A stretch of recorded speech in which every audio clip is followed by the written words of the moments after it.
I thought I knew my wife inside and out. We'd been married for 5 years, and I believed I understood her moods, her needs, and her quirks, or at least, I thought I did. But lately, something had shifted, and the change hit me like a sudden chill I couldn't shake. Sophie had grown distant, her smiles shorter, her words clipped, and her eyes carrying a weight I couldn't decipher. Our mornings, once filled with coffee, laughter, and shared plans, had become mechanical. I'd wake, make breakfast, kiss her cheek, and leave for work, expecting the same warmth I'd always known. Instead, Sophie's gaze would slide past me, lips pursed, as though I existed in the room but didn't belong to it. I tried to talk, to ask if something was wrong, but she would shake her head, mutter that I didn't understand, and retreat to the bedroom. I questioned myself constantly. Was I working too much? Was I not attentive enough? I prided myself on balancing my job, our finances, and daily chores, yet every effort seemed invisible. I replayed conversations, gestures, and moments in my mind, searching for the invisible line I had crossed. But no matter how carefully I examined my actions, I couldn't see a reason for her growing resentment. The tipping point came one Thursday evening. We were sitting on the couch, half watching a show neither of us was invested in. Sophie suddenly looked at me, eyes glimmering with frustration, and said, "Alex, I feel like you don't support me enough." The words hit me harder than I expected, simple yet loaded with accusation. I tried to speak, to ask what she meant, but she cut me off, listing vague complaints about emotional distance, lack of initiative, and moments where she felt alone in the marriage. Her voice cracked slightly, though her tone carried a sharp edge. It wasn't just criticism, it was hurt, disappointment, and a silent plea all rolled into one. I felt a pang of guilt, mixed with confusion, because I honestly didn't understand how she could feel unsupported when I had dedicated myself to building a stable life for us.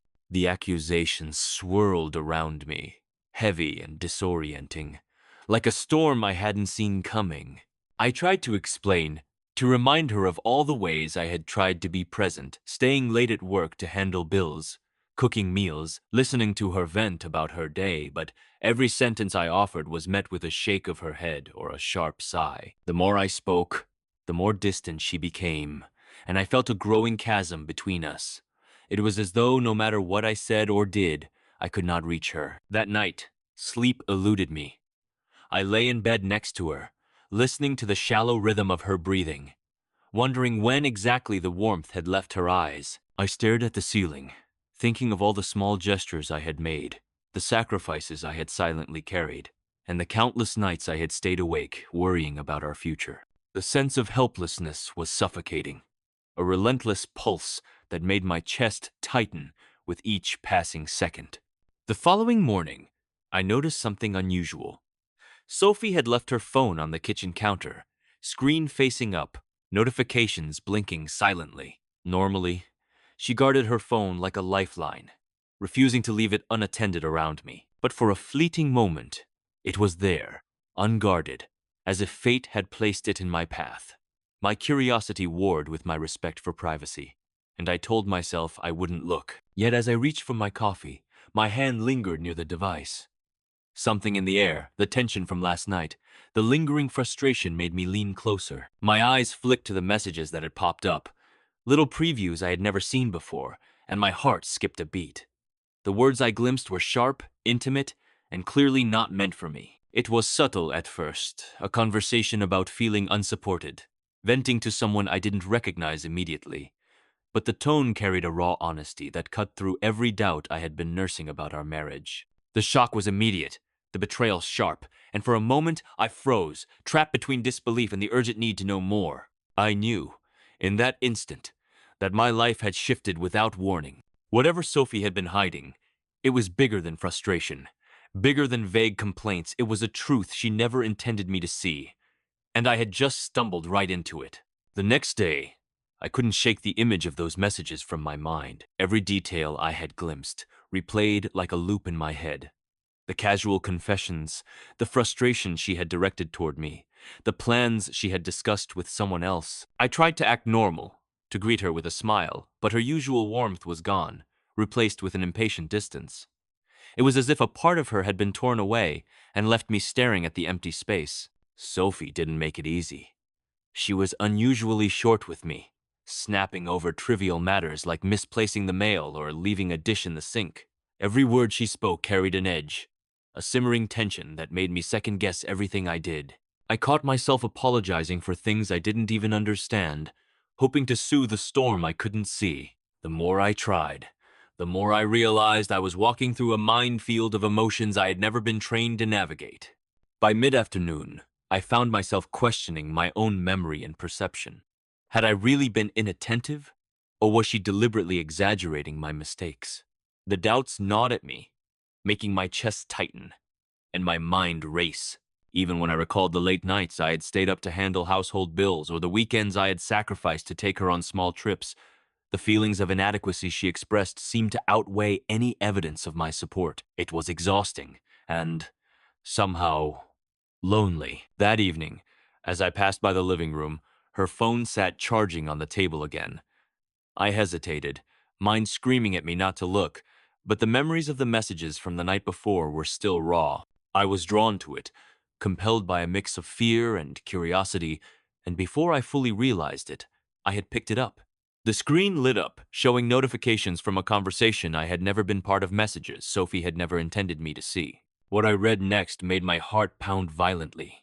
The messages weren't just venting, they were plans, detailed and deliberate, shared with someone who seemed to be influencing her perspective. She complained about my support, yes, but the tone was sharp, dismissive, almost conspiratorial. Every word suggested she had been building a narrative of dissatisfaction that I hadn't realized existed, one that went beyond normal frustration or marital tension. I set the phone down slowly, the air in the room feeling suddenly thick.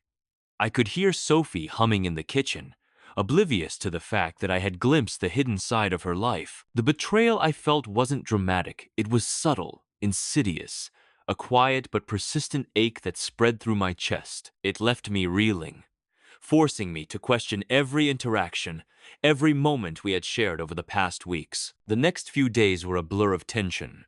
Sophie became increasingly critical, almost surgical in the way she pointed out small imperfections in my behavior. At the same time, I couldn't stop replaying the messages, looking for clues, trying to understand the reasoning behind her hidden conversations. Every smile she forced, every casual remark, felt like part of a performance. It was exhausting to live in the same house with someone who was smiling while holding secrets that could undo everything. I noticed subtle signs of deception, phone screens lighting up and being quickly swiped away, hushed conversations when I entered the room, and a sudden defensiveness whenever I asked simple questions. It wasn't the anger or the criticism that hurt the most, it was the realization that our marriage had a layer I hadn't known existed. A layer filled with secrecy and carefully concealed truths. Each day, the emotional distance between us widened, like an invisible wall slowly being built in the living room. Finally, I couldn't ignore it any longer. The messages I had accidentally seen were gnawing at me, a constant reminder that something serious was happening behind my back. I tried to confront her gently, asking questions about her feelings and needs, but she brushed them off or deflected with vague explanations. Her evasions only made the doubt harder to bear. I realized then that this was bigger than frustration, bigger than criticism. Sophie had created a private world, one that I wasn't meant to see, and I had just stumbled right into it. The thought left a heavy weight in my chest, a mix of fear, betrayal, and anticipation for the confrontation that I now knew was inevitable. That night, I couldn't sleep. My mind replayed the messages again and again, dissecting every word, every subtle implication. Sophie had been speaking to someone else, not a friend in need of advice, but someone she trusted enough to confide secrets about our marriage. The thought that she had concealed entire conversations from me left a hollow ache in my chest, one that made every memory of our shared life feel suddenly suspect. I waited until the house was quiet before I retrieved her phone again. This time, I scrolled further, beyond the initial venting messages, and discovered something that made my stomach twist violently. There were detailed plans about a major decision she intended to make without telling me, a choice that could have irrevocably changed both our lives. Every word revealed a careful construction of a life separate from mine, a hidden world I had never known existed. Shock turned to confusion, then to a sense of betrayal so sharp it felt like physical pain. How long had she been living this double life? How many small conversations, inside jokes, or shared plans had been colored by her secret agenda? I felt 1,000 tiny cracks open in my chest, each one a fragment of the trust I had assumed was unbreakable. Every step, every word I had given to our marriage, now seemed fragile against the weight of her hidden intentions. As I read further, the picture became disturbingly clear. Sophie hadn't just been venting or exaggerating, she had been meticulously planning. The messages revealed frustrations, judgments, and strategies for actions she hadn't dared discuss with me. I felt a strange mix of anger and sorrow, realizing that our marriage, which I had thought was built on transparency and mutual support, had contained a deep, unseen fracture all along. I sat on the edge of the bed, phone trembling in my hand, trying to process the enormity of the discovery. Memories of her complaints about my lack of support now took on a different hue, less a reflection of reality, more a tool in her secret deliberation. Every word she had spoken directly to me suddenly seemed like part of a carefully orchestrated narrative. It was one thing to feel misunderstood. It was entirely another to realize that I had been excluded from truths that directly concerned both of us. The emotional fallout was immediate and visceral. My chest ached as I struggled to reconcile the woman I loved with the one whose words I now held in my hands. Confusion and disbelief tangled with grief and anger, leaving me dizzy and uncertain. I couldn't decide if I was more heartbroken by her secrecy or by the realization that our marriage had quietly shifted into a state I had never agreed to. I felt both powerless and violated. I knew I had to confront her, but the timing needed precision. This wasn't a petty argument.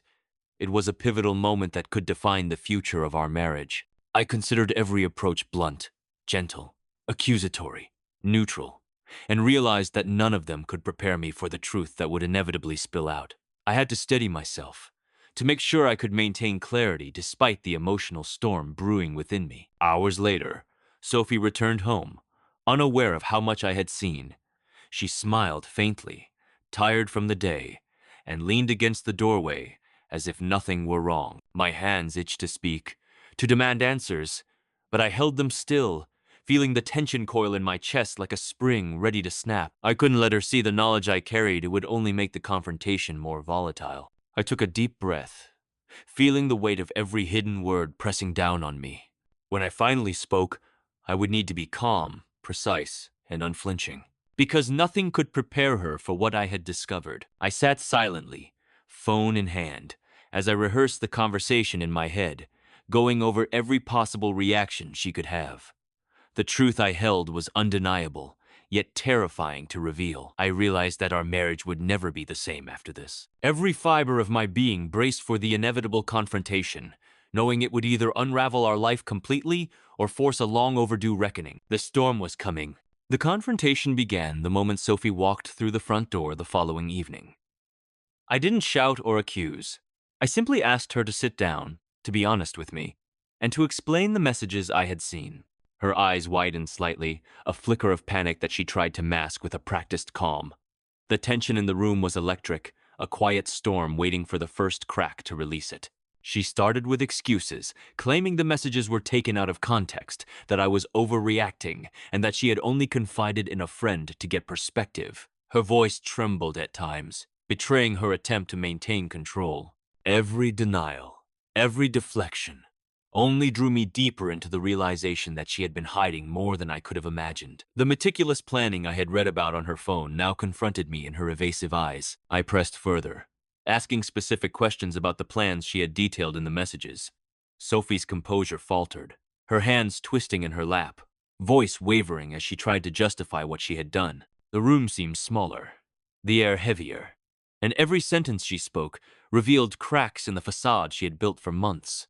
I could feel the distance that had grown between us over time crystallize into something tangible, almost painful. Her defenses grew desperate. She accused me of invading her privacy, of mistrusting her unnecessarily, and even suggested that my reaction was proof I wasn't attentive enough, a cruel echo of the complaints she had been sending elsewhere. I stayed silent, letting her words hang in the air, knowing that the truth I held could not be argued away. Each excuse she offered made her more transparent, exposing the hidden layers of our marriage she had kept from me. As the conversation continued, she admitted more than I expected. She confessed to keeping critical parts of her life secret, admitting that she feared judgment and confrontation if I knew the whole truth. Her voice shook, eyes glistening with tears. Yet she still attempted to frame her choices as justified. The room was charged with a mix of revelation and raw emotion, a precarious balance between love and betrayal. I finally revealed that I had seen the messages, that I knew every detail of the hidden plans and conversations she thought I would never discover. Her gasp echoed in the small living room, a sharp intake of breath that exposed her shock and fear. She faltered, stumbling over explanations, and I could see the facade she had maintained for months crumble in real time. The person I had been married to now felt like someone else entirely, someone I barely recognized. Then came the most intense moment. I asked her a question that cut straight to the heart of the deception: why she felt the need to plan and vent behind my back rather than communicate directly. Her silence was immediate and deafening, a testament to the weight of her hidden actions. She avoided my gaze, fidgeted, and stammered, searching for words that could justify months of secrecy and manipulation. I realized then that the trust we had once shared was fractured beyond immediate repair. Sophie tried to recover, attempting to pivot the conversation to my alleged shortcomings, but the momentum had shifted irreversibly. Every effort she made to deflect, to protect herself, was weakened by the undeniable knowledge I possessed. The emotional peak had been reached. Her strategies, lies, and half-truths were no longer shields, but confessions in disguise. I could see her panic mounting, and in that moment, I understood that the confrontation had achieved its purpose. Clarity, raw and unavoidable. By the end of the evening, we sat in a tense silence, both of us exhausted, emotionally drained, and aware that nothing would be the same. I had forced the truth into the open, and though it hurt to know the depth of her secrecy, it was a necessary reckoning. Sophie avoided my eyes, a mixture of shame and fear painting her features, while I grappled with the mix of relief, sadness, and anger swelling inside me. The house, once familiar and comforting, now felt like a stage for unspoken tension, a place where truths had been revealed and consequences quietly settled into the corners. I realized that what came next would define the remainder of our marriage, whether we could rebuild from this moment of exposure, or whether it would be the final fracture in what we had built together. And in that charged silence, the weight of what she had hidden pressed down harder than ever. The following days were a blur of reflection, tension, and quiet observation. I didn't rush Sophie or myself into decisions. Instead, I watched carefully, paying attention to her behavior, her words, and the small gestures that might reveal whether she truly regretted what she had done. Every glance, every hesitation felt amplified, loaded with unspoken questions and the weight of our fractured trust. Eventually, Sophie approached me one evening, sitting across from me at the kitchen table, her hands fidgeting with the edge of a napkin. Her voice was quiet, trembling, but steady enough to carry the words she had been holding back. She admitted she had feared my judgment and felt trapped by her own insecurities. She confessed that the messages weren't just venting, they were her way of coping with anxieties she thought I wouldn't understand. Hearing her, I felt a mixture of relief and heartbreak. The secrecy had been born from fear, not malice, yet the damage was real. I took a deep breath and let myself speak calmly, expressing how hurt and betrayed I felt, and how her hidden conversations had undermined the foundation of our marriage. She listened, head bowed, absorbing every word, and for the first time, I saw genuine remorse without defense. The raw honesty in her voice was almost unbearable to hear, yet it was the key that might unlock our ability to move forward. We were both vulnerable in that moment, exposed and raw, but it was necessary for any hope of reconciliation. Over the next several days, We engaged in long, honest conversations, laying bare every grievance, misunderstanding, and fear. Sophie apologized repeatedly, not just for the secrecy, but for the emotional distance she had created and the lies she had spun to protect herself. I, in turn, acknowledged my own shortcomings, times I hadn't noticed her distress, moments I had assumed things were fine without checking in. The dialogue was exhausting, yet each conversation chipped away at the tension that had built over months. It became clear that rebuilding trust would take time, patience, and a willingness to be brutally honest about our feelings and actions. I suggested counseling, emphasizing that we needed external guidance to navigate the complicated emotions we had unearthed. Sophie agreed, her relief almost tangible, as if a weight she had carried alone for too long had finally been shared.